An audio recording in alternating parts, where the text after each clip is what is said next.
मोहम्मद अली जना हक़ीक़त में जो जना हो उन नालो बेसां ग़लति था उचारनि पिया।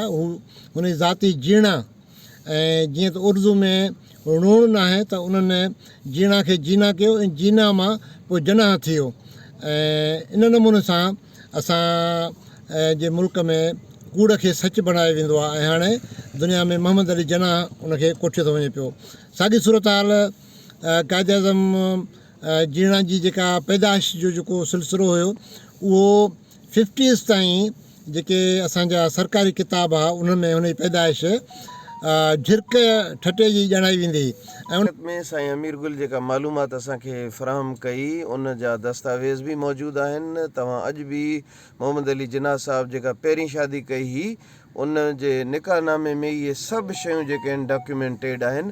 असल में जीणा खे जिन्ना ताईं पहुचाइण या झिरक खे कराची बनाइण जे पोयां हिकिड़ी मिथ जेकी आहे इन्वॉल्वड आहे उहा मिथ ई आहे त असां जेके हितां जा असलूका रहाकू आहिनि सिंधी आहिनि उहे यानी इन लाइक़ ई कोन्हनि जो असां उन्हनि खे पंहिंजो अॻुवाण तस्लीम कयूं, उन्हनि खे पंहिंजो रहबर रहनुमा बणायूं।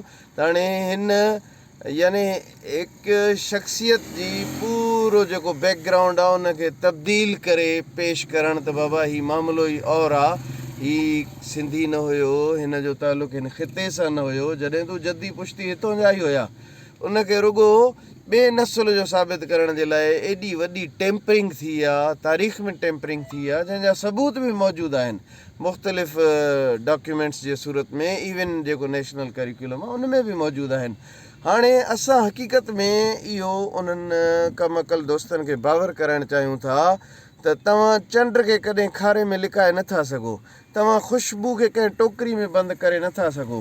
अलाह साईं जंहिं माण्हू खे जेका सलाहियत, वॾे में वॾो इनाम त इहो आहे त अलाह साईं मख़सूस नस्लनि खे मख़सूस क़ौमियतनि खे मख़सूस ख़ितनि में पैदा कयो आहे।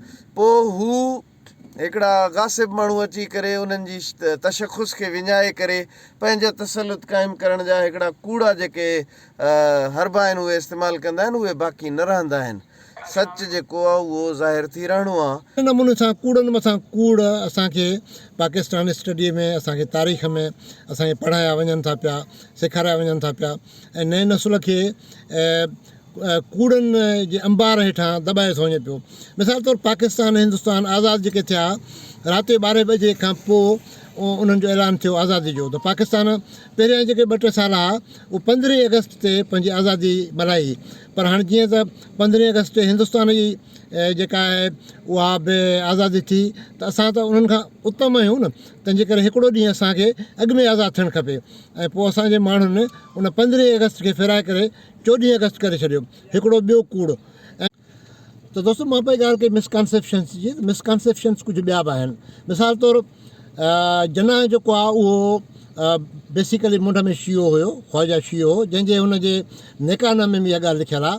पर जना जे मुल्क में हाणे शिया काफ़िर आहिनि ऐं पाकिस्तानी तहरीक में सभ खां वॾो किरदारु अदा कंदड़ असांजी कादियानी बिरादरी बि हुई, पर पाकिस्तान में कादियानी बि हाणे काफ़िर आहिनि ऐं काफ़िरनि जो जेको तादादु आहे उहो उन में इज़ाफ़ो थींदो थो वञे पियो ऐं मख़सूस जेके लाबी आहे हिकिड़ी उहा उनखे प्रोमोट करे थी पई ऐं उहे अहिड़े क़िस्म जी जेका प्रोपेगेंडा कनि था पिया उन्हनि खे कुझु बि कोन थो चयो वञे पियो। मिसाल तौरु लाल मस्जिद आहे, उन जो जेको चङो मुड़ुसु आहे इस्लामाबाद वारे जो मौलाना अब्दुल अज़ीज़, उनजो ताज़ो हिकिड़ो इंटरव्यू आयो आहे जंहिंमें हुन चयो आहे त सॼो मुल्क काफ़िराना मुल्क आहे ऐं पाकिस्तान आइन काफ़िराना आइन आहे ऐं जेको अमल आहिनि उहो सभु काफ़िराना आहिनि।